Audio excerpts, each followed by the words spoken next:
잠언 1장 7절 말씀 대독합니다. 여호와를 경외하는 것이 지식의 근본이거늘 미련한 자는 지혜와 훈계를 멸시하느니라. 아멘. 아멘. 우리 짧은 구절이니까요. 우리 다 같이 한번 합독하도록 하겠습니다. 시작. 여호와를 경외하는 것이 지식의 근본이거늘 미련한 자는 지혜와 훈계를 멸시하느니라. 아멘. 오늘 말씀 너무나 잘 아는 말씀인데요. 하나님을 경외하는 것이 지식의 근본이다. 그랬습니다. 또 잠언 9장에 보면은 하나님을 경외하는 것이 지혜의 근본이다. 이렇게 말씀하고 있습니다. 종합해 보면 하나님을 경외하는 것이 지식의 근본이기도 하고 지혜의 근본이기도 하다라는 것이죠.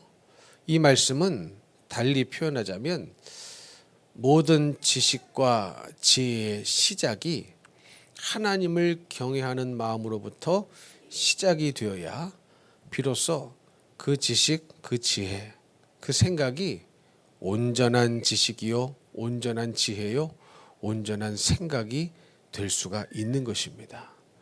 그런데 여러분 한번 여러분이 가지고 계시는 지식, 또 지혜, 또 생각들, 이것이 근본이 무엇이 되어야 되느냐, 기초가 뭐가 되어야 되느냐, 하나님을 경외함으로부터 시작된 생각이 되어야 되고 지식이 되어야 되고 지혜가 되어야 되거든요. 근데 그렇지 못하면 그 지식이 참 지식이 될 수 없고 참 지혜가 될 수가 없는 것입니다. 그래서 모든 이 지식의 시작은, 지혜의 시작은 하나님을 경외함으로부터 시작이 되는 것이 진정한 복입니다.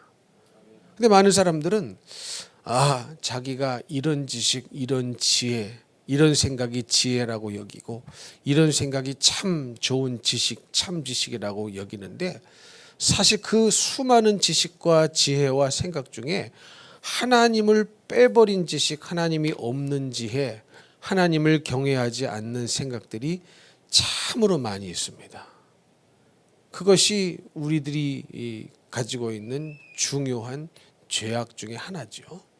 근데 오늘 말씀에 나타나 있는 것처럼 하나님을 경외하는 것이 지식의 근본이다라는 것은 지식의 시작이라는 거예요. 그러니까 모든 지식은 어디서부터 출발해야 되느냐? 하나님을 경외함으로부터 출발을 해야 됩니다. 근데 하나님을 경외함으로부터 모든 지혜가 출발이 되어야 됩니다.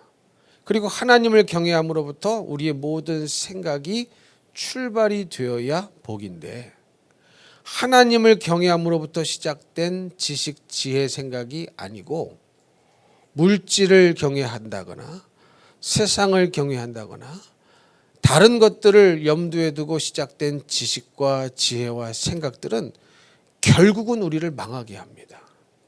그래서 여러분, 내가 갖고 있는, 내가 품고 있는 이 생각이, 이 지식이, 이 지혜가 너무 옳다라고 여겨진다고 생각한다면 그것이 정말로 하나님을 경외하는 그 근본적인 마음으로부터 시작된 지혜인 것인지 하나님을 경외함으로부터 시작된 지식인 것인지를 반드시 점검해 봐야 됩니다. 왜 점검해 봐야 되겠습니까? 그렇지 못한 지식과 지혜가 너무 많아서 세상은 점점 악화해져 가고 세상은 점점 말세로 주님이 다시 이 땅에 오실 수밖에 없는 이 마지막 시대로 치닫고 있는 것이거든요. 그래서 말세에는 믿음을 보기가 어렵다고 그러죠. 믿음을 찾아보기가 어렵다. 왜 그렇겠습니까? 그들의 생각, 그들의 지식, 그들의 지혜가 하나님을 경외함으로부터 시작된 지식이 아닌 거예요. 하나님을 경외함으로부터 시작된 지혜가 아닌 겁니다. 그러나 오늘 말씀에서 하나님께서 우리에게 가르쳐 주시는 것처럼 여호와를 경외하는 것이, 하나님을 경외하는 것이 지식의 근본이라는 것은 시작점이라는 거예요. 첫째라는 겁니다. 근본이라는 거예요. 지혜의 시작이라는 거예요.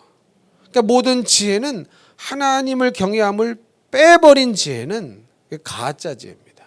우리를 복되게 하는 지혜가 아니고, 우리를 복되게 하는 지식이 아니고, 결국은 우리를 망하게 하는 지식, 망하게 하는 지혜가 너무나 많다라는 사실을 우리는 반드시 알아야 합니다. 그래서 여러분, 우리는요, 그냥 우리 머릿속에 들어오는 생각들 있지 않습니까? 아, 이 생각이 너무 좋아. 이 생각은 너무 지혜로워. 근데 그런 것이 과연 하나님을 경외함으로부터 근거한, 하나님을 경외함으로부터 시작된 지혜였는지, 아니면 내가 다른 것을 더 중요하게 여기고 경외함으로 말미암아 물질이라든가 다른 세상에 있는 것들이라든가 다른 엉뚱한 것을 내 마음의 염두에 두고 시작된 지혜였는지를 반드시 분별하라는 겁니다. 이해가 되십니까? 이해를 돕기 위해서 몇 가지 이제 예를 들어드리려고 해요. 여러분, 주의를 지키는 문제, 이런 것도 마찬가지죠. 여러분, 주의를 지켜야 되느냐 안 지켜야 되느냐는요, 사실은 따져볼 일도 아니죠. 왜냐? 하나님의 말씀이기 때문에 그렇습니다. 그러면 하나님을 경외함을 갖고 있는 그 사람의 생각으로부터 시작된 지혜라면 어떻게 생각할 수 있겠습니까? 아무리 월급을 많이 주는 직장이 있다 할지라도, 혹은 내가 주의를 지켜야만 하기 때문에 월급을 적게 받는다 할지라도, 하나님을 경외함으로부터 시작된 생각이라면 뭘 선택해야 맞아요? 뭘 선택해야 맞아요? 아, 주의를 지켜야 되는구나. 이 생각의 결론이 나야 맞는 것이죠. 근데 하나님을 경외함이 지식의 근본이 아닌 사람들, 돈을 경외함이 자기의 지식과 지혜와 인생과 생각의 근본인 사람들 많거든요. 그러면 그 사람들은요, 절대로 돈 많이 주는 직장을 선택하지, 돈을 좀 적게 받아도 덜 받아도 내가 주의를 지킬 수 있겠구나라는 생각이 나와요, 안 나와요? 안 나옵니다. 절대로 안 나옵니다. 그래서 이 말씀은 중요한 말씀인 거예요. 그래서 우리는 꼭 점검해야 될 것이, 지금 우리는요, 매일매일 인생 속에서 시시때때로 생각을 하며 살거든요. 그러면서 나름대로 이것이 지식이다, 이것이 지혜다 여기기 때문에 그 생각을 포기하지 않는 겁니다. 여러분이 붙잡고 있는 생각 있죠. 아무리 얘기해도 놓지 않고 포기하지 않는 그 생각을 왜 포기하지 않을까요? 자기 나름대로는 그것이 지혜롭다고 여기고 지식적이라고 여기고 이것이 옳다라고 여겨지기 때문에 누가 뭐래도 놓지 않는 생각들이 있습니다. 그런데 만약에 그 생각이 하나님을 경외함으로부터 나온 생각이 아니라면 그것은 곧 죄로 귀결이 되고 영혼이 망하는 길로 귀결이 반드시 됩니다. 이해가 되십니까? 그래서 사람은요, 생각이 복을 받아야 돼요. 생각 때문에 천국을 가기도 하고 생각 때문에 지옥을 가기도 해요. 생각 때문에 천국을 가기도 하고 생각 때문에 지옥을 가기도 합니다. 특별한 흉악한 범죄를 저질러서 지옥에 가는 게 아니고, 성경에 뭐라고 그랬습니까? 육신의 생각은 사망이라고 그랬습니다. 그러니까 육신의 생각만으로도, 생각인데 육신의 생각이에요. 생각인데 육신의 생각이라는 이 생각만 가지고도 얼마든지 사망에 이를 수 있고 하나님과 원수가 될 수 있답니다. 반대로 성령의 생각은 참 생명과 평안을 얻는다고 그러죠. 그래서 반드시 우리는 생각이 복을 받아야 됩니다. 생각이 복을 받아야 돼요. 우리의 생각을 이루고 있는 이 지식들, 이 지혜들, 우리가 지혜라고 여기는 것들을, 그래서 반드시 나는 이것을 지혜라고 여기고 붙잡고 있는데, 나는 이것이 지금 참 나를 살리는 지식이라고 붙잡고 있는데, 이것이 하나님을 경외함으로부터 나온, 하나님을 경외함으로부터 시작된 지식이요 지혜인지, 하나님을 경외함으로부터 출발한 지식이요 지혜인지를 반드시 점검해보고, 아니라면 버려야 되죠. 아니라면 가차없이 뒤돌아보지 말고 버려야 합니다. 아멘이십니까? 저는 여지까지 살아오면서 단 한 번도 주일날 일해본 적이 없어요. 주일날 일하는 직장을 구해본 적도 없고. 근데 우리가 잘 알고 있는 어떤 신실하신 기도 많이 하시는 목사님은 나이 42세가 되셔서 목회를 시작하셨답니다. 누구 얘기인지 아시죠? 42세가 돼서 목회를 시작하셨는데 그 전까지는 그냥 일반 직장을 다니셨던 거예요. 대학도 좋은 대학, 스카이 대학 중에 하나 나오시고 대학을 나오셔가지고 직장에 들어가서 직장 생활을 하는데 반드시 직장에 들어갈 때 물어보신 것이 뭐냐?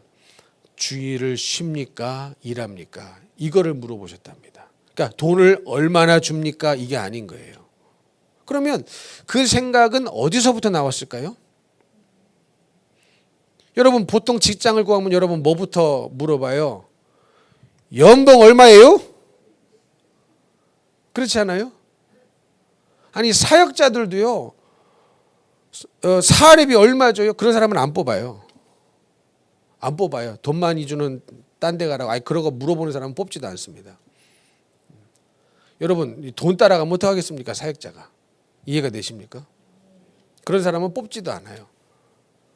그런데 이 하나님을 경외하는 마음에서부터 지식이 시작된 사람은, 하나님을 경외함으로부터 시작된 지혜를 갖고 있는 사람은 직장을 구할 때 질문이 뭐겠습니까? 연봉이 얼마입니까? 일이 얼마나 수월합니까? 이런 거 물어보지 않아요. 주일은 반드시 쉽니까? 이걸 물어보는 거거든요. 왜 그렇겠습니까? 주일은 주님께 예배를 드리는 날이니까. 그렇죠? 그래서 그렇게 이제 얘기를 하고 물어봤을 때, 주일은 쉰다고. 그렇게 이제 약속을 받고 일을 하셨다는 거예요. 근데 일하다 보니까 일이 밀리고 그러면 주일날 나오라는 거예요. 그런 일이 또 발생을 합니다. 이건 우리를 뭐라고 그래요? 이런 일을? 시험이라고 그러죠. 분명히 그렇게 약속을 하고 들어갔는데도 일이 많아지고 그러면 주일날 나오라는 겁니다. 근데 이분은 안 나가셨대요. 안 나가셨대요. 그러면 그 다음 날 이제 주일이 지나고 월요일 날 가보면 책상이 치워져 있대요. 어떻게 된 거예요? 잘린 거예요. 잘린 거예요. 그러면 이분의 마음은 어떨까요? 어떨까요? 슬플까요? 기쁠까요? 또 여기서 슬픔은 가짜야. 여러분, 그래서 신앙은요, 척을하면 다 들킵니다. 척을하면 반드시 들켜요. 그게 정말로 말씀이 믿어지고 말씀대로 사는 것이 정말로 무슨 손해를 받아도 내가 말씀대로 살았다는 그 자체의 기쁨이 있어야 되거든요. 근데 우리는 대가에서 기쁨을 찾아요. 대가에서 기쁨을 찾는 사람은 가짜가 될 가망성이 농후합니다. 이해가 되십니까? 우리는 대가를 바라고 신앙생활하는 사람 아니에요. 이미 우리가 받을 대가는요, 우리 주님께서 십자가에서 다 주셨습니다. 어떻게 우리 같은, 여러분 누가 흉악범입니까? 우리가 흉악범이지 사실은. 우리 같은 이 범죄자를 살려주시겠다고 물과 피를 십자가에서 다 쏟으시고 하나님 아버지까지 외면하실 정도로 정말로 외면하신 척 쇼를 하신 것이 아니라 그 모진 고통, 지옥의 고통, 아버지로부터 외면당하는 그 엄청난 공포감을 다 느끼시면서까지 우리를 살려주셨는데, 우리가 대가를 바라고 신앙생활한다? 우리는 그래서 무너지는 거거든요. 내가 예수 믿으면 집 주시겠지. 안 주시면 어떡할까요? 안 주실 때 무너지는 거거든요. 내가 예수 잘 믿으면 우리 아들, 딸 결혼하게 해주시겠지. 안 하면 어떡할까요? 그때 무너지는 거예요. 그래서 딴 생각이 들어가는 겁니다. 이해가 되십니까? 내가 예수를 잘 믿으면 뭐 주시겠지. 그러니까 이 대가를 바라는 것 자체가 여러분 신앙의 첫 단추를 잘못 깨는 거거든요. 이해가 되십니까? 우리는 대가를 바랄 수 없는 인간들입니다. 이미 바랄 수 없는 것을 이미 주셨고 천국을 주셨고 우리 같은 거 살려주시겠다고 우리를 위해 죽어주셨는데 무슨 대가가 더 필요하고 뭘 더 얻어먹을 게 있고, 여러분 우리가 드려야죠. 우리가 드릴 것 다 드려서 더 드릴 거 없으면 이 생명도 달라시면 십자가 앞에 드리겠다, 이런 고백이 나와야 되는데 우리는 어떻습니까? 이 대가를 바라고 예수 믿는 사람들이 너무 많다 보니까 이 신앙의 첫 단추를 잘못 깨니까 어떻게 됩니까? 계속 잘못 깨는 겁니다. 여러분도 가끔 그런 적 있으시죠? 저도요. 나이가 아직도 젊은데도 어쩌다 보면은 와이셔츠 단추를 잠그는데 끝이 안 맞아. 여러분도 그러신 적 있으시죠? 있으시죠? 저도 있어요. 그게 왜 그렇습니까? 첫 단추를 잘못 깼어요. 신앙이 아닌 것을 신앙이라고 가르친 겁니다. 신앙을 처음부터 정확히 뭐라는 걸 가르쳐 줘야 되는데 신앙이 아닌 것을 신앙인 척 포장해서 가르쳐 주다 보니까 단추를 꿰매고 하고 갔는데 틀려버리는 거예요. 다 죽을 때쯤 이거 깨달으면 어떡하겠습니까? 그렇죠? 살아생전에 팔팔할 때, 은혜 받을 수 있을 때 빨리 깨달아야 되는데, 아멘이십니까? 그래서 이게요, 이분은 주님 감사합니다. 이게 쇼가 아니에요. 거짓이 아닌 게 정말로 하나님 앞에 내가 하나님의 말씀을 지키며 살다가 이렇게 내가 직장에 잘렸습니다가 정말로 기쁘고 감사한 거예요. 여러분 이 마음이 이해가 되십니까? 이 마음이 이해가 되시냐고요. 이해가 되고도 남아야 돼요. 뭐 이런 신앙을 하는 사람은 뭐 광신자다. 뭐 극단적이다. 여러분 예수를 믿는데 광신자가 있을 수가 없다고 그랬죠.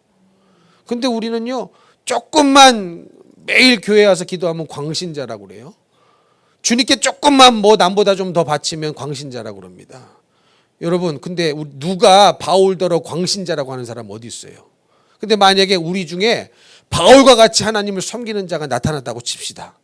그러면 아마 그 바울을 향해서 그 사람 이름이 만약에 김바울이라고 그러면 저 김바울은 광신자야 그럴 사람 많을 거거든요. 근데 성경에 바울을 놓고는 단 한 사람도 이 바울이 광신자라고 말하는 사람이 있어요 없어요? 없습니다. 베드로를 향하여 이 베드로는 이렇게 광신자였다라고 말하는 사람 있어요 없어요? 없습니다. 근데 그런 사람이 이 시대에 있다. 그러면 여지없이 아이고 쟤는 참 유별나게 하나님을 섬겨. 아이 집안 하나님 섬겨. 니 잘났다. 그럴 사람 많다니까요. 그게 이해가 안 되는 거예요. 여러분 우리는요 주님을 섬기다가 순교해도 우리는 광신자 아닙니다. 광신자라는 말을 어떻게 씁니까? 이거는 말도 안 되는 얘기죠. 누가 바울을 향하여 광신자라고 말하고 누가 베드로를 향하여 광신자라고 말합니까? 베드로는 십자가에 나는 예수님처럼 죽을 수가 없다. 나 같은 놈이 예수님과 똑같이 죽을 수가 없다 그래가지고 십자가에 거꾸로 못 박혀서 죽은 사람인데 그런 사람이 이 시대에 나타났다 그러면 자기의 전부를 드리고 자기의 인생 전체를 들여버리는 사람들이 나타났다고 한다면 아이고 저 인간은 지 혼자 예수 믿네. 참 유별나게 믿네. 손가락질할 사람 많을 겁니다. 근데 그렇지 않거든요 여러분. 근데 그분은 정말로 그게 기쁜 거예요. 그러니까 여러분 우리의 기쁨의 근본은 뭐냐? 근원은 어디서 나와야 되느냐? 주님 말씀대로 살았다는 그 자체가 우리의 기쁨의 근원이 돼야 됩니다.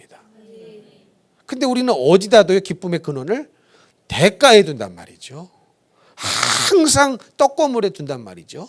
그러니까 대가가 안 나타나면 실망하고 절망하고 잘 가다가도 순식간에 꼬부라지는 거예요. 순식간에 시험에 들어버리는 거예요. 그러니까 여러분 시험에 드는 것을 절대 정상적으로 여기지 마십시오. 아멘이십니까? 그 정상인 거 아니에요. 그러니까 시험이라고 그러지. 정상적이 아니니까 시험에 들었다고 말하지요. 무슨 말씀인지 이해가 되세요? 그러니까 정상적인 것이 아니니까 저 사람 시험에 들었구나, 이 사람 시험에 들었구나 말하는 거예요. 그러니까 시험에 들었다는 것은 절대로 정상적인 상황이 아닌 거예요, 영적으로. 근데 우리는 시험에 드는 것을 굉장히 옹호하고 시험에 안 들면 이상하게 생각하고 그 정도면 시험에 들어야지 오히려 주위 사람들이 시험에 들도록 부추기는 사람들이 얼마나 많습니까? 여러분 사도 바울이 시험에 들었다는 말 들어보셨어요? 들어보셨어요? 시험에 들으려면 사도 바울 같은 사람이 시험에 들어야죠. 그렇지 않아요? 복음을 전하는데 동족이 방해를 합니다. 쫓아다니면서 나는 열심히 하나님을 섬겼는데 감옥에 갇힙니다. 나는 열심히 주님을 섬긴다고 섬겼는데 돌에 맞아 거반 죽을 뻔합니다. 그러면 하나님을 향하여 원망해야 되고 내가 이렇게 하나님을 섬기는데 어떻게 하나님 나한테 이럴 수 있느냐 시험에 드는 거 마땅한 거 아닙니까? 또 주위 사람들이 얼마나 욕했습니까? 동족도 얼마나 욕했습니까? 유대인들이 따라다니면서 바울을 죽이려고 그랬어요. 그러면 여러분 시험에 드는 게 마땅한 거 아닙니까? 근데 성경에 바울이 시험에 들었다는 말이 있어요? 베드로가 시험에 들었다는 말이 있습니까? 없어요. 없어요. 누구의 샘플을 따라갈 것이냐? 누구의 예를 따라갈 것이냐? 우리 예수님은 시험에 들었다는 말씀이 있어요? 없습니다. 시험이 없을 수는 없으나 시험은 이기라고 있는 거예요. 시험이 우리의 눈앞에 왜 있어요? 이기라고 있는 겁니다. 절대로 시험에 걸려 넘어지라고 있는 게 아니에요. 시험은 통과하라고 있는 겁니다. 시험은 이기라고 있는 거예요. 우리는 이 생각에 전환이 있어야 되는데 그냥 별일도 아닌데 시험거리에 턱턱턱 걸려 넘어지면서 시험에 드는 것이 마땅히 신앙생활에 꼭 필수 불가결한 요소인 것처럼 착각하는 사람들이 너무 많은 겁니다. 그러니까 신앙의 한 단계를 못 올라가요. 올라갔다가 또 내려오고 올라갔다가 또 내려오고 다람쥐 쳇바퀴 돌듯이 계속 왔다 갔다 죽을 때쯤인데 그 자리야. 죽을 때쯤 됐으면 신앙의 몇 단계를 올라가서도 올라갈 법한데도 죽을 때쯤 됐는데 올라간 거 실컷 올라가기는 얼마나 어렵습니까? 근데 내려온 건 너무 쉬워요. 실컷 올라갔는데 그냥 일순간에 한마디에 시험거리 하나에 탁 쓰러져가지고 쭉 미끄러집니다. 이게 얼마나 억울한 일입니까? 근데 그러지 않으려면요 주님을 믿고 주님을 섬기고 신앙생활하는데 우리는 대가를 바라고 하는 게 아닙니다. 하나님 말씀대로 사는 그 자체가 너무 기쁘고 감사하고 나는 이럴 수 있는 인간이 아닌데 그렇지 않습니까? 저도 저를 바라보면 정말로 예수 믿을 인간이 아니에요. 예수 믿은 거 주님의 은혜입니다. 여러분도 그러지 않으세요? 저만 그래요? 예수 믿게 하여 주신 거 하나님의 은혜 아닙니까? 하나님이 만나 주시지 않았고 은혜 주시지 않았다면 어디 우리가 이 자리에 앉아 있을 수 있습니까? 그래서 신앙생활은요 신앙생활 해주세요. 쫓아다니면서 해주세요. 그게 아닙니다. 나를 내쫓아도 주님 나는 여기서 죽을 겁니다. 나는 신앙생활하다 죽을 겁니다. 이런 자세가 나와야 되는데 언제까지 오르고 돌르고 믿어 좀 주세요. 예? 언제까지 그러겠냐고요. 그러니 이게 몸에 배어가지고요. 그러지 않으면 신앙생활 자체를 안 하는 사람들이 얼마나 많습니까? 근데 그게 왜 그래요? 전부 다 대가를 바라고 해서 그런 거예요. 내가 이렇게 예수를 섬겼는데 나한테 예쁜 아내 한 명 줘야지. 내가 이렇게 예수를 섬겼는데 나한테 핸섬한 남편 하나 줘야지. 내가 예수를 이렇게 섬겼는데 나에게 이런 집 한 채는 주셔야지. 내가 예수를 이렇게 섬겼는데 나의 말년이 이렇게 행복해야지. 남부럽지 않게 살아야지. 죄다 이 대가를 바라고 신앙생활하니까 첫 단추를 잘못 깨더라는 겁니다. 근데 정말로 그분은요. 내가 주님 말씀대로 살다가 직장을 잃어버렸습니다. 너무 감사합니다. 그게 한두 번이 아니에요. 한두 번이 아니에요. 또 우리는 처음에는 또 억지로 뭐 들은 건 있어서 하잖아요. 그렇죠? 어거지로 그냥 처음에는 억지로 막 해. 힘써서 해. 근데 똑같은 일이 또 반복돼요. 또 주님의 은혜로 직장에 이제 주일을 쉰다고 하고 들어갔는데 또 사장님이 철석같이 약속을 했는데 또 이제 바쁘고 그러면 돌아가야 되고 그러면 또 주일날 나오라고 그러네. 또 그러네. 그러면 또 그때 무너져. 여러분 그때 무너지는 것도 가짜인 거예요. 첫 번째를 어거지로 했다는 증거예요. 여러분 그게 진짜 말씀대로 사는 게 좋으면 그것이 첫 번째든 두 번째든 100번째든 그게 무슨 소용이 있습니까? 첫 번째도 감사했으면 100번째도 감사한 것이고 그렇게 인생 살다가 주님 앞에 간다 한다 할지라도 무슨 원망 불평이 있겠습니까? 감사지. 이런 걸 여러 차례 경험하시는 거예요. 여러 차례.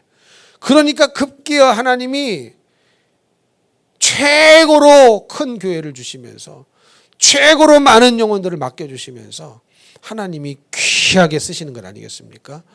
여러분 영혼들을 하나님이 맡겨주셔야 되는데 하나님은 누구에게 맡겨주시겠습니까?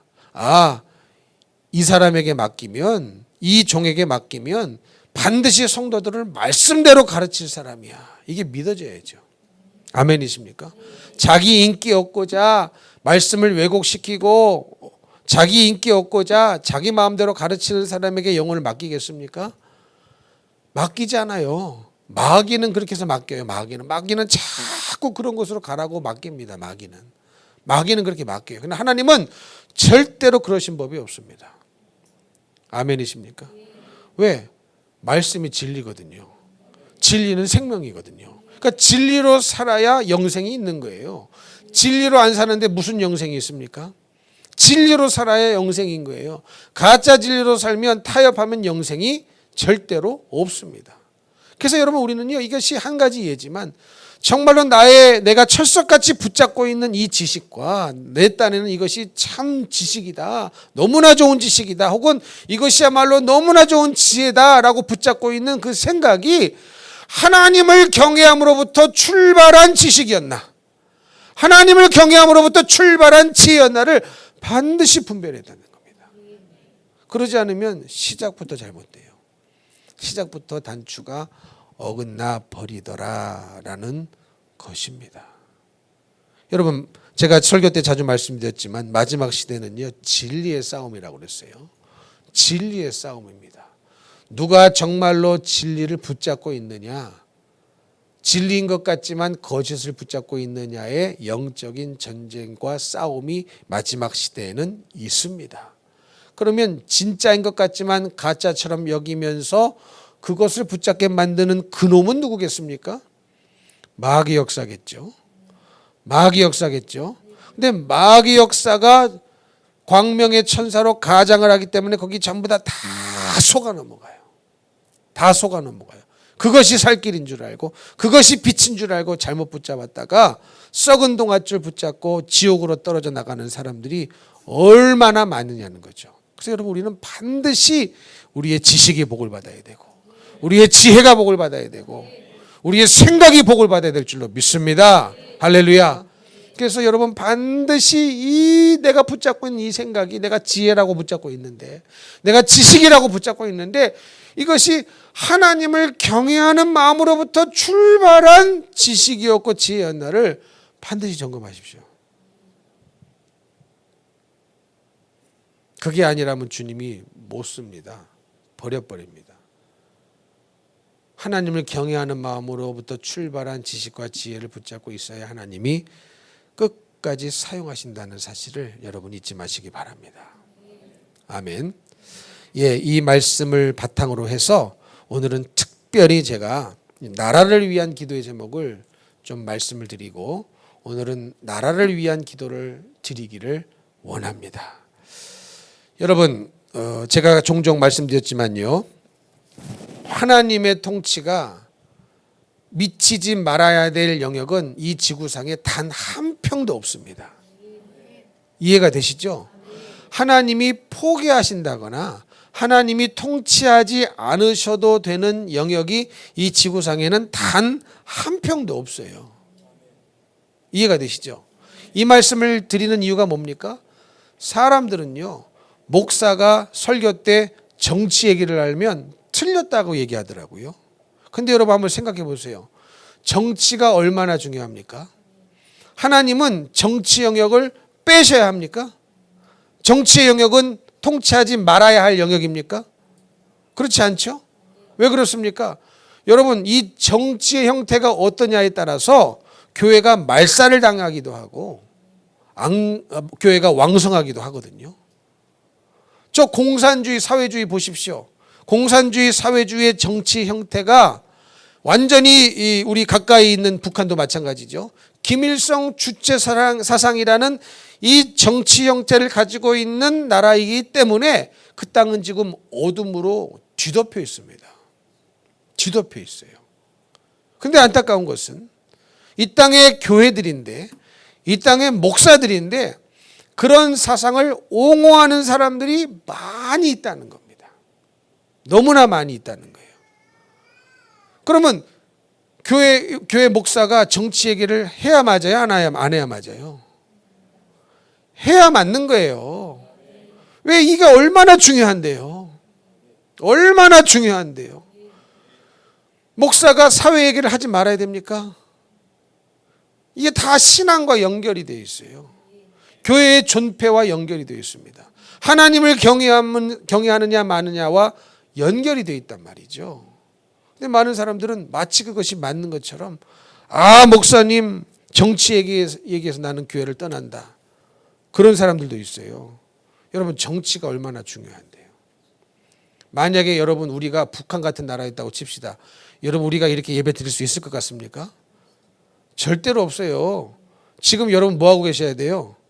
집에 가셔서 김일성, 김정은 초상 앞에 절하고 뭐 시덥지 않은 거 하나 받아갖고 막 눈물 흘리고 있어야 돼요. 이해가 되십니까? 저는 얼마나 감사한 것 중에 뼈저리게 감사한 것 중에 하나가 뭔 줄 아십니까? 까딱 잘못했으면 38선 이북으로 내가 태어났으면 어쩔 뻔하셨어요? 끔찍하죠. 생각만 해도 끔찍해요. 38선 이남으로 태어난 게 감사해요.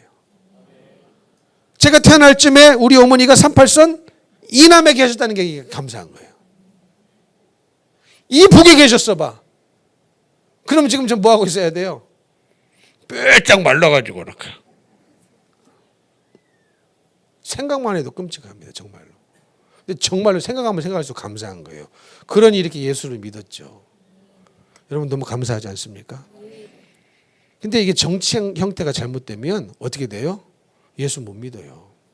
예수 모르고 못 믿고 김일성이 아버지 수령 동지인 것처럼 생각하다가 김일성이 정말로 축지법 쓰는 사람처럼 여겼다가 김일성을 신처럼 모셨다가 김일성 주체사상은 이미 10대 종교 안에 든다니까요. 그렇게 생각했다가 죽어서 지옥 갈 것을 누가 책임지겠습니까? 정치 형태가 얼마나 중요한데. 그런데 안타까운 것은 뭐냐? 지금 우리나라는요, 얼마나 많은 믿는 자들이 깨어서 기도해야 될 때인 줄 아십니까? 너무나 많은 좌파, 너무나 많은 사회주의, 공산주의가 뭔지도 모르고 옹호하는 목사들, 옹호하는 교인들이 너무나 많다는 겁니다. 그게 왜 그래요? 하나님을 경외하는 생각으로부터 출발하지 못했기 때문에 그래요. 여러분 성경을 제대로 깨닫고 하나님을 경외하는 사람은 절대로 사회주의, 공산주의를 옹호할 수가 없어요. 옹호할 수가 없어요. 이해가 되십니까? 여러분 전 세계 나라를 살펴보세요. 사회주의, 공산주의 나라치고 자국민들을 학살하지 않은 나라가 있던가요? 그런 나라 있어요? 단 한 나라도 없습니다. 러시아 자국민을 얼마나 죽였습니까? 소련. 중국 자국민을 얼마나 죽였습니까? 캄보디아 자국민을 얼마나 죽였습니까? 캄보디아 가면 뭐 있어요? 뭐 있어요? 시체 쌓아놓은 거? 뭐 있어요? 킬링필드라고 있잖아. 뼈다귀 잔뜩 쌓아놨어요. 가보셨습니까?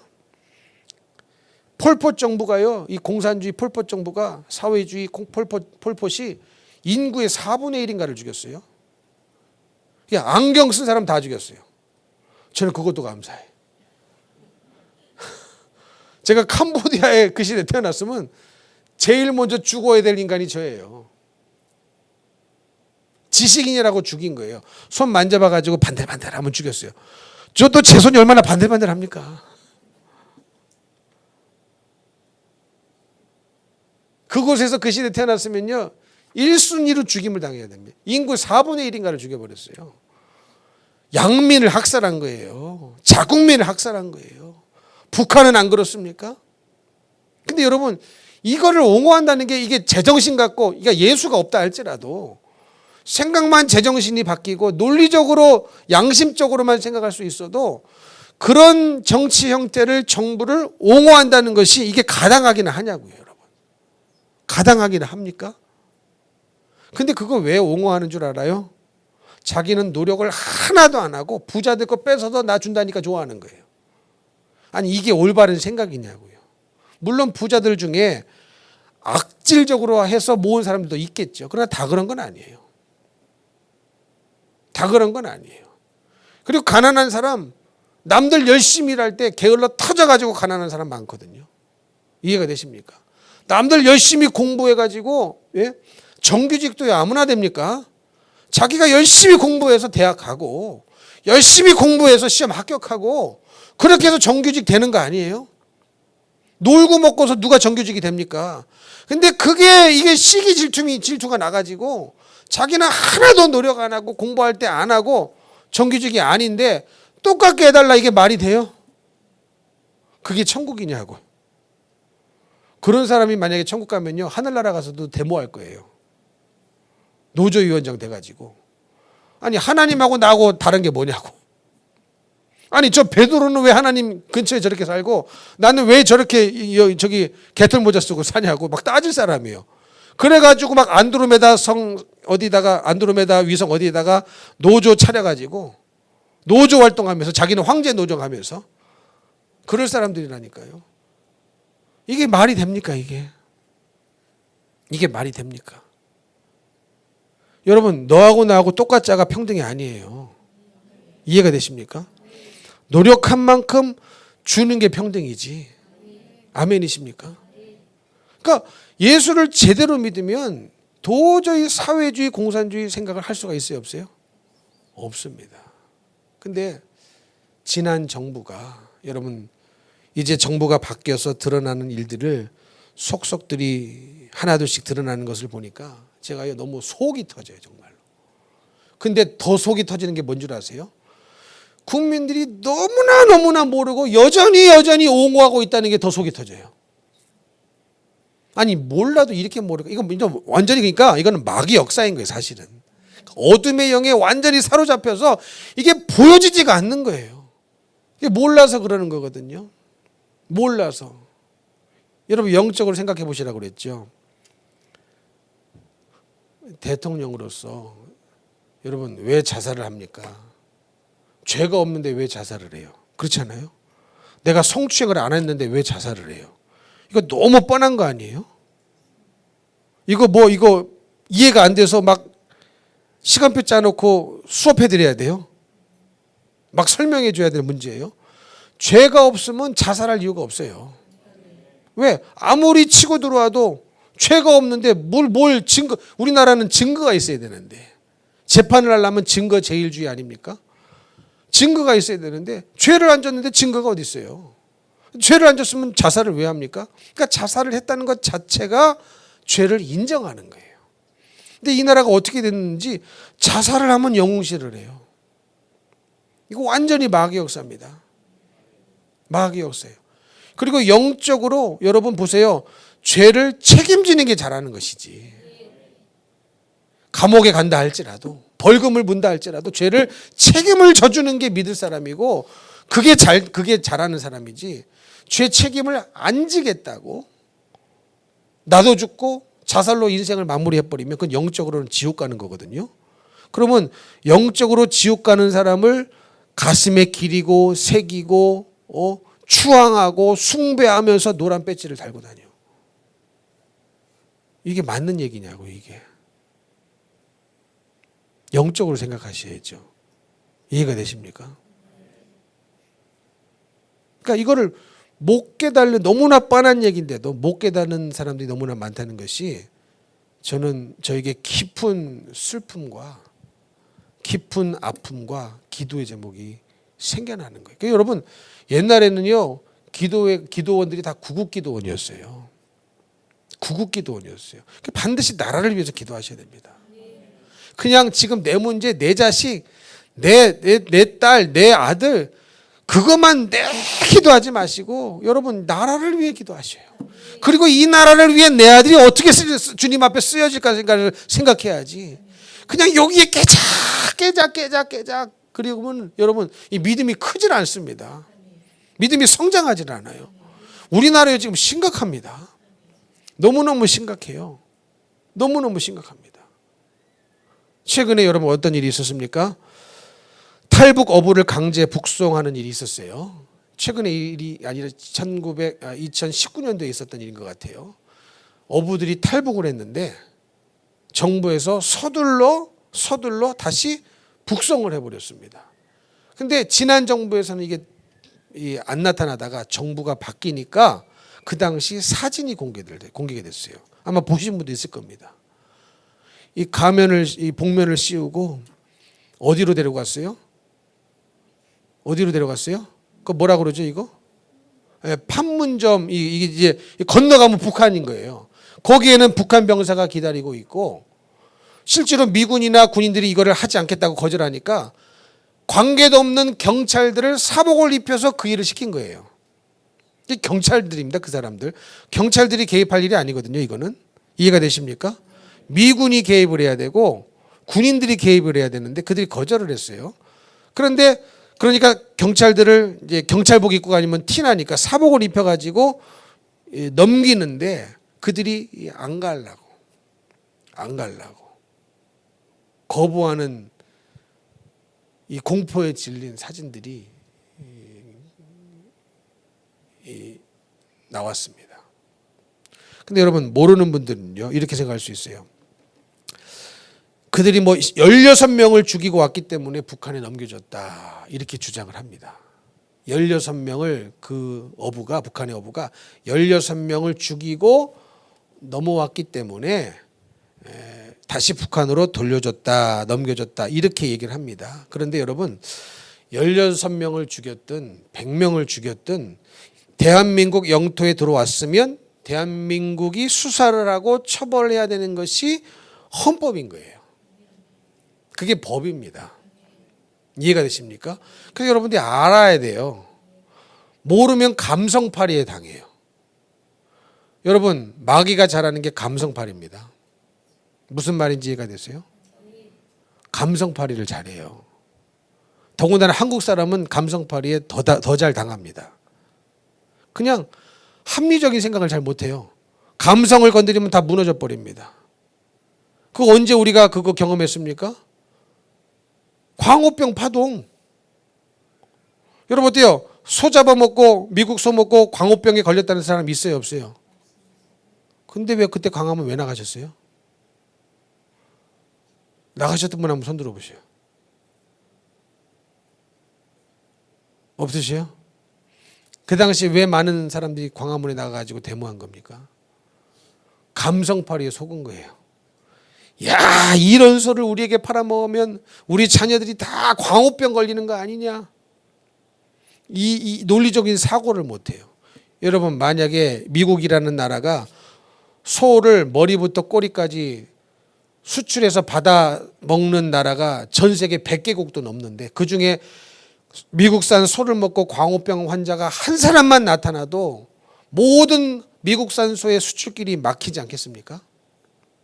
그렇죠. 근데 그걸 알고도 일부러 팔아먹겠어요? 미국이라는 나라의 브랜드를 걸고 그럴 일이 있겠습니까? 조금만 사고를 해도 생각을 해도 알 수 있는 일인데 다 어디에 속아 넘어간 겁니까? 감성팔이를 자극하는 선동되는 그런 문구와 광고와 TV 매체를 보고 진실이 뭔지도 모르고 그냥 다 나간 거예요.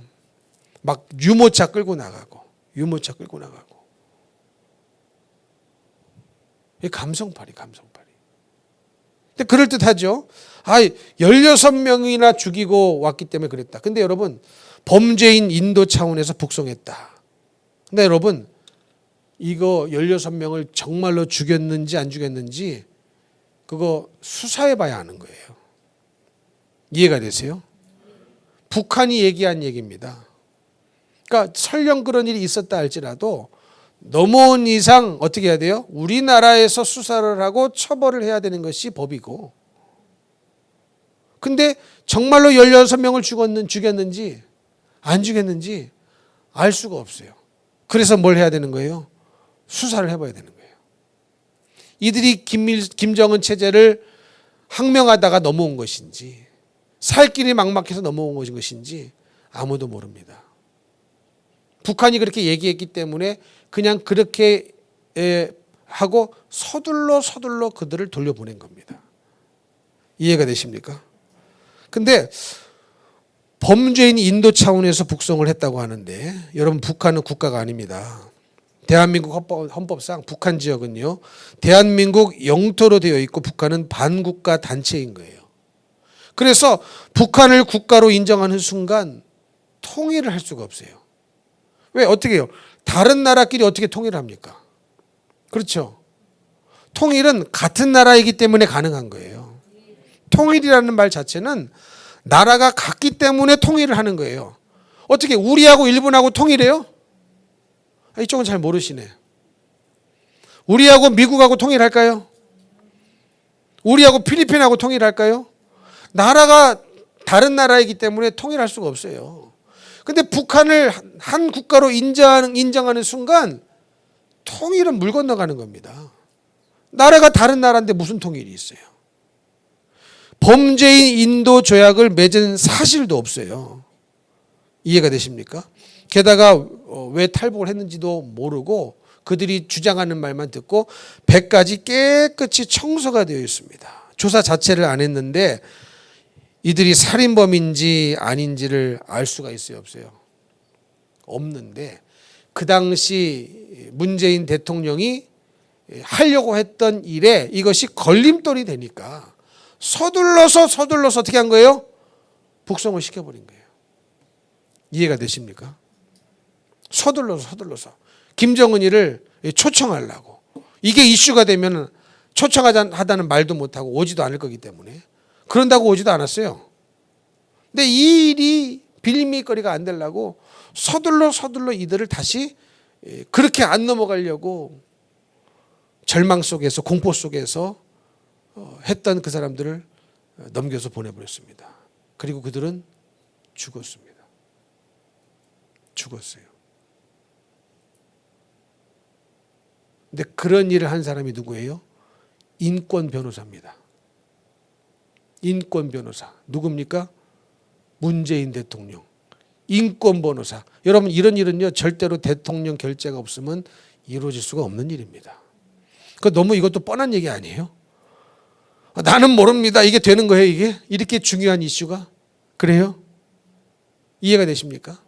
제가 무슨 말을 하려고 이런 말을 계속하냐면 문재인 대통령 종교가 뭐죠? 뭐예요? 예? 원불교? 천도교? 천주교. 하나님을 믿는다고 하는 천주교. 그리고 우상우 요즘 이런 얘기를 계속하고 있는 우상우 비례대표 위원은 예장통합 기독교인입니다.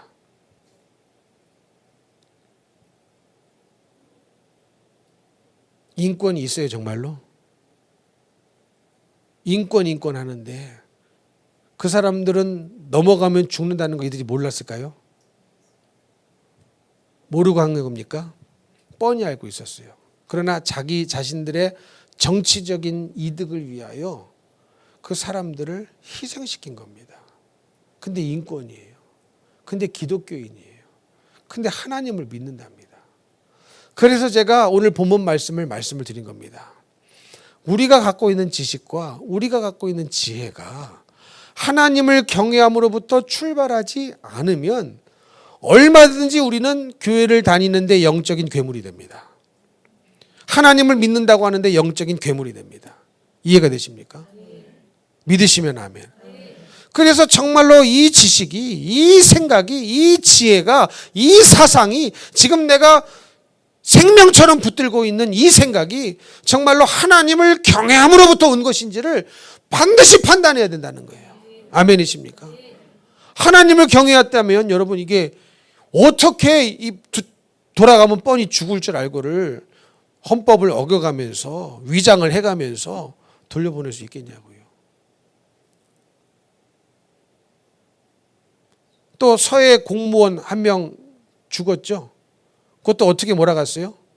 월북하려고 했다고 몰아갔습니다.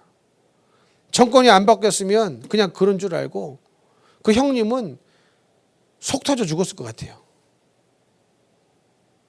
속 터져 죽었을 것 같아요. 이해가 되십니까?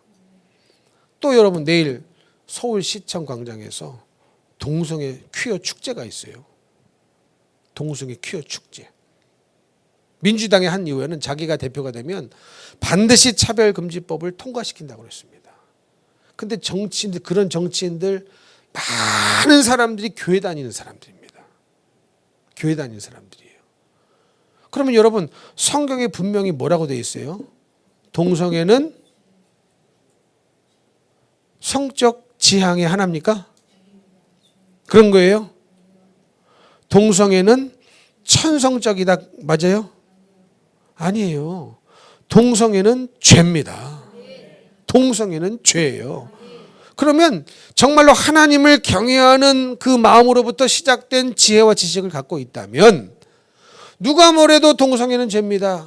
누가 뭐래도 동성애는 죄입니다. 예? 나에게 표를 주지 않는다 할지라도 동성애는 죄입니다. 이거 말해야 되는 거 아니에요? 근데 왜 말을 못하는 겁니까? 그리고 마치 동성애를 옹호하지 않으면 시대에 뒤떨어지는 사람처럼 여겨지는 이 사회, 문화, 정치 이런 분위기 속에서 왜 말을 못하는 겁니까? 왜 말을 못하는 거예요? 하나님을 경외함이 진짜 그들에게 있다면 진리를 말해줘야 되지 않습니까? 그렇지 않아요? 근데 전부 다 사회주의, 공산주의를 이 좌파 이거를 지지하는 사람들이 전부 다 거의 뭘 옹호해요? 동성애를 옹호합니다. 동성애를 옹호해요. 그거 아세요? 그거 아세요? 근데 그 중에 교회 다니는 사람들이 많이 있습니다. 여러분 이게 하모니가 이해가 되십니까 이게? 이해 안 되는 게 맞아요. 그럴 수도 있겠지 아닙니다. 그럴 수는 없어야 돼요. 그러면 뭐가 잘못된 거예요? 이들은 정말로 하나님을 믿는 사람들이 사실은 아니다는 거죠. 하나님을 경외하는 사람들이 사실은 아니다는 거예요. 이해가 되십니까?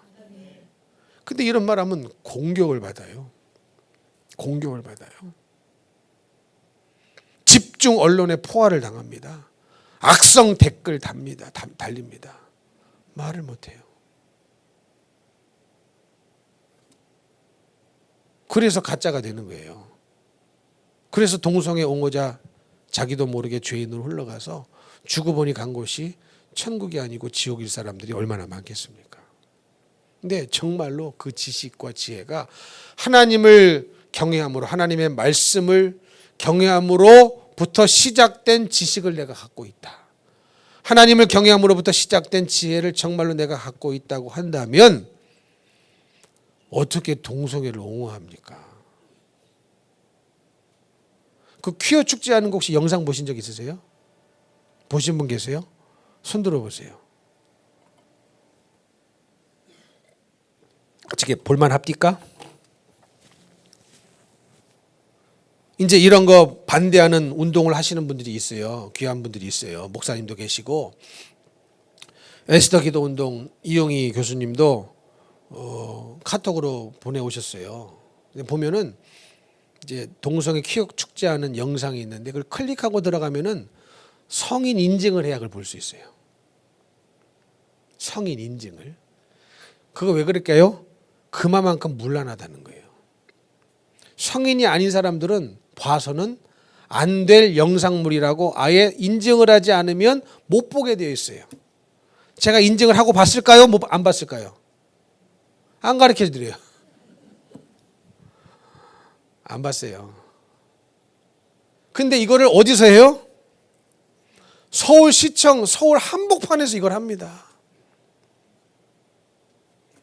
남자인데 이게 옷을 입은 건지 벗은 건지.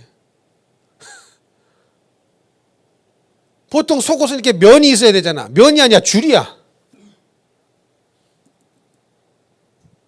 근데 이거를요, 버젓이 서울 한복판 광장에서 합니다, 이거를.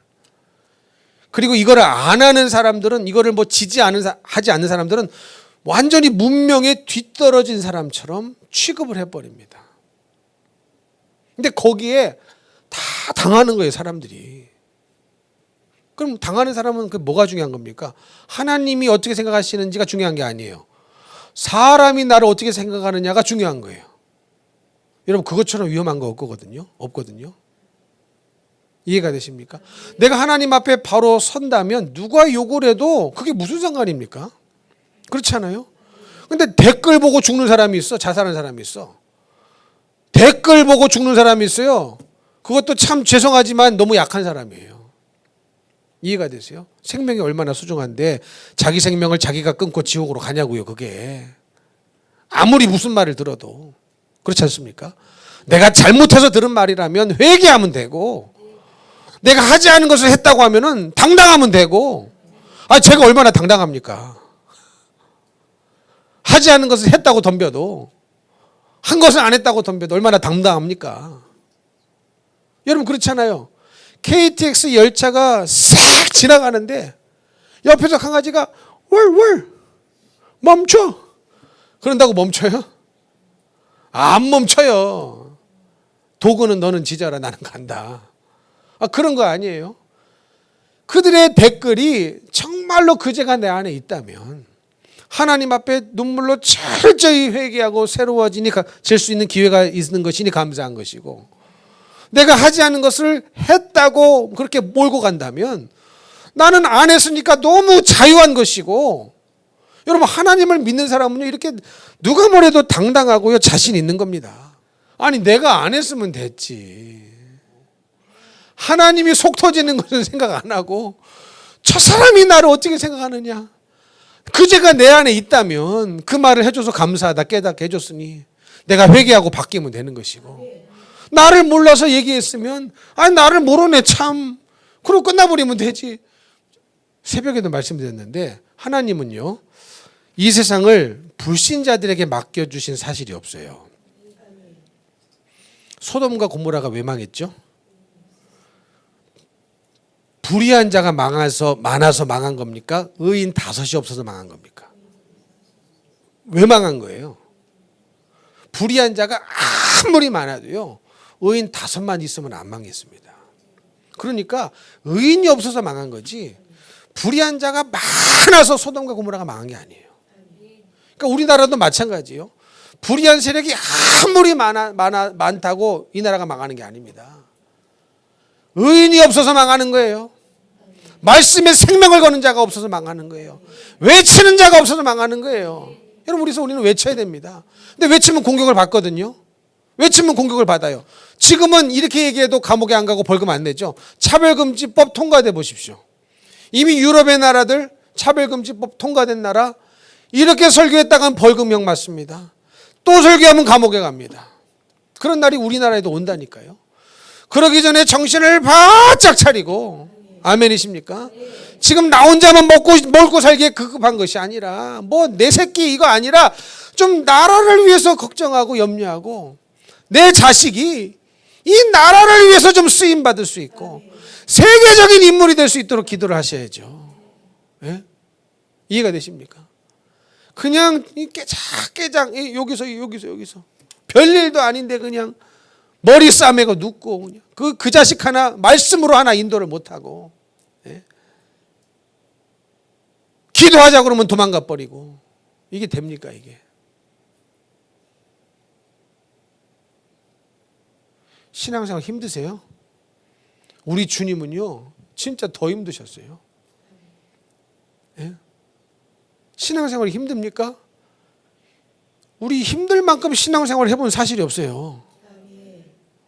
여기서 있는 고재영 목사 여러분보다요 정말로 어머니 뱃속에서부터 신앙생활을 쉰 적이 없고, 사람이 가질 수 있는 직분은 제가 다 가져봤습니다. 선교사까지 해봤으니까.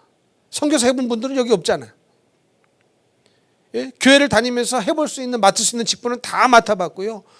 한순간도 교회를 떠나본 적이 없고, 교회에 있으면 그냥 교회를 왔다리 갔다리 했느냐? 아닙니다. 모든 일에 모든 영역에 항상 열심을 다했고 충성을 다했습니다. 가진 거 다 쏟아부었습니다. 그러면서 이 자리까지 왔어요. 근데 저는 단 한 번도 주님이라 하면서 힘들다는 소리를 해본 적이 없어요. 힘들다는 소리를 해본 적이 없어요. 정말로. 주님이 나 때문에 힘드셔요. 항상 생각하는 게 주님이 나 때문에 얼마나 힘드실까. 나같이 둔하고 나같이 못 깨닫고 나같이 교만하고 나같이 맑기 못 알아듣고 나같이 주님 사랑하지 못하는 나를 바라보시면서 주님이 얼마나 만들어 가시기 힘드셨을까. 그 생각을 하면요 자다가도 눈물이 납니다. 자다가도 눈물이 나요. 죽을 것 같이 힘들어도 힘이 생깁니다. 내가 뭘 힘들었느냐. 주님이 힘드셨지 정말로. 주님이 힘드셨지 뭘 힘들어. 그렇지 않아요? 우리는 다 나 살기 바쁘자고. 한번 생각해 보세요. 솔직하게. 우리가 드리는 대부분의 시간은요, 나 먹고 살기 위하여서 쓰는 시간 아니에요. 누가 주를 섬기기 위하여 그렇게 하루에 24시간 대부분을 쓰시는 분이 어디 있습니까? 다 내 육신을 위하여 자는 데 시간 3분의 1 보내고, 다 내 육신이 먹고 살기 위하여 나머지 3분의 1 보내고, 또 나머지는 나를 위하여 오락하느라, 쉬느라 보내고, 겨우 일주일에 몇 시간 하나님 앞에 예배를 드린다고 나왔는데, 뭐 조금 충성한다고 하는데 뭐가 힘듭니까? 사실 다 내가 나를 위해서 쓰는 시간들이 많은데. 여러분, 그런 생각을 하면 눈물이 나요. 그런 생각을 눈물이 나요. 내가 주님을 만날 때에 면목이 있어야 되는데, 주님 만나뵐 면목이 있어야 되는데, 너 세상에서 뭐 하다 왔냐? 고목사야, 너 뭐 하다 왔냐? 아무개 집사야, 너 뭐 하다 왔냐? 아무개 장로야, 너 뭐 하다 왔느냐? 주님이 다 물어보실 거거든요. 물어보시기 전에 우리 행위책에 다 기록이 되어 있을 겁니다. 나 이렇게 힘들어 죽겠습니다. 그거 다 기록되어 있어요, 여러분. 근데 주님이 보실 때 아무런 힘든 일이 아니야. 주님이 얼마나 힘드셨어요. 나 같은 거 살리시겠다고 물과 피를 십자가에서 다 쏟으실 때까지 죽을 수도 없고. 여러분, 빨리 죽을 수 있는 형벌은 쉬운 겁니다. 너무 쉬운 거예요. 목 매달아 죽고 총살당해 죽고 목배임을 당하고, 이건 너무 쉬운 거예요. 근데 우리 주님 그렇게 안 죽으셨거든요. 육신의 고통만 생각한다 할지라도, 영혼의 고통은 차치하고 육신의 고통만 생각한다 할지라도, 육신의 고통만 생각한다 할지라도 서서히 죽였어요. 서서히. 생각만 해도 끔찍해요. 상상을 해봅니다. 갑자기 가끔씩 제가 상상을 해봅니다. 내가 십자가에 못 박혔다고 상상을 한번 해봐요. 제가 가끔씩. 야, 내가 저 십자가에 내가 손바닥에 못을 박히고, 이 발목에 못을 박히고, 머리에 가시가 못을 박히고, 내가 저렇게 죽어야만 했다면 정말 나는 너무 괴로웠고 힘들었을 것 같다. 근데 이거 주님이 나 대신 죽으신 거거든요. 나 대신 죽으신 거예요. 근데 여러분, 이 고통 생각하면 우리가 힘든 게 뭐가 있습니까? 뭐가 그렇게 힘드세요? 뭐가 그렇게 힘드세요? 주님을 못 만나서 그래요. 주님의 사랑을 못 만나서 그래요. 육신의 고통뿐입니까? 영혼의 고통. 하나님 아버지와 분리될 수 없는 삼위일체 하나님이신데, 온 인류의 죄를 다 지시는 그 순간만큼은 정말로 죄인이 되셔서, 정말로 죄가 되셔서 하나님이 외면하실 수밖에 없는, 하나님으로부터 외면당하는 공포. 그 공포는 지옥의 공포거든요. 지옥의 공포를 우리 예수님이 다 당하셨기 때문에 예수 믿으면 우리가 그 공포를 안 당하는 거예요. 그 공포를 우리가 안 당하는 거예요. 죽는 공포는, 죽는 아픔은, 죽는 고통을 우리가 당하지만, 첫째 사망의 고통은 당하지만, 예수를 믿음으로 말미암아 우리에게 안 당하게 하시는 고통은 뭐냐? 하나님과 영원토록 분리되는 공포. 이 공포를 안 당하게 해주시기 위하여 십자가에서 죽으신 겁니다. 그러니까 십자가는요, 육신의 고통만 생각하면 안 돼요. 예수님이 당하신 영혼의 공포를 생각하셔야 됩니다. 그것을 예수님이 대신 당하셨기 때문에 예수 믿으면 우리가 그거 안 당하는 거거든요. 근데 우리가 뭐가 이렇게 힘드세요? 코로나 걸리면 힘들다고요? 힘들 수 있겠죠. 그러나 주님이 나 때문에 당하신 아픔에는 비할 바가 아닙니다. 근데 이런 지식과 이런 지혜와 이런 생각이 우리 안에 샘솟아 나와야 되는데, 이런 생각이 나오려면 하나님을 경외하는 생각이, 하나님을 경외함이 내 안에 딱 자리 잡고 있어야 여기서부터 모든 지식이 출발하고 모든 지혜가 출발하고 내가 새로워질 수 있는데, 내 육신의 생각만 사로잡혀가지고 나만을 위하고 내 자식 새끼만을 위하고 내 가족만을 위하는 생각에 사로잡혀, 내 육신만을 위하는 생각에 사로잡혀 있으니까 주님이 안 보이는 겁니다. 주님이 안 보이는 겁니다. 그러니 별일도 아닌데 어렵다, 힘들다, 시험에 들었다, 난리를 치는 겁니다. 여러분, 주님 정말로 제대로 만나보십시오. 십자가에서 나 때문에 죽으신 주님을 제대로 만나보십시오. 시험에 어떻게 들어요? 시험에 드는 거 사치입니다. 정말로. 시험에 드는 거 너무너무 사치고요. 너무너무 아까운 시간이에요. 그럴 시간이 없어요. 그럴 시간이 없어요. 그럴 시간이 없어요. 아멘이십니까? 지금 주님 섬기기도 바쁘고 나의 나머지 인생 얼마나 남았는지 누가 압니까? 여러분, 우리의 나머지 인생 얼마나 남았는지 누가 압니까? 나도 모르고 여러분도 몰라요. 지금은 팔팔하신 것 같죠? 어느 날 갈 수 있어요. 근데 아직 기회를 주셨으니, 생명을 주셨다면 그 나머지 시간도 주를 위해 쓰기 바쁘고, 주님이 데려가실 때 정말로 주님 품에 안겨서 목 놓아 울고 감격에 감사의 눈물을 흘리며 주님 품에 안겨서 울 수 있는 그날이 오기를 간절히 사모하고 살아간다면, 여러분, 기도하기 바쁘고 주님 뜻 이루기 바쁘고 내가 어떻게 하면 주님을 기쁘시게 할까, 이 생각으로 가득 차 있을 텐데, 우리는 뭐가 그렇게 힘듭니까? 뭐가 그렇게 어렵습니까? 뭐가 그렇게 머리를 써야 됩니까? 뭐가 그렇게 잔머리를 굴려야 되는 겁니까? 이게 다 사실은 망할 생각입니다. 그러므로 사랑하는 성도 여러분, 정말로 하나님을 경외함으로부터 우리의 지식이 출발해야 돼요. 우리의 지혜가 출발해야 됩니다. 우리의 모든 생각이 하나님을 경외함으로부터 시작이 될 때 그 사람은 놀랍도록 변화될 것이라고 저는 확신합니다. 믿습니다. 그리고 반드시 그렇게 변화를 받아야만 합니다. 주님 앞에서 어설픈 머리 쓰지 마시고요, 정말로 내가 하나님을 경외하게 하여 주시옵소서. 이 경외하는 마음으로부터 나의 모든 생각이 출발하게 하여 주시옵소서. 이 생각을 가지고 믿음으로 승리하시기를 예수님 이름으로 축복합니다.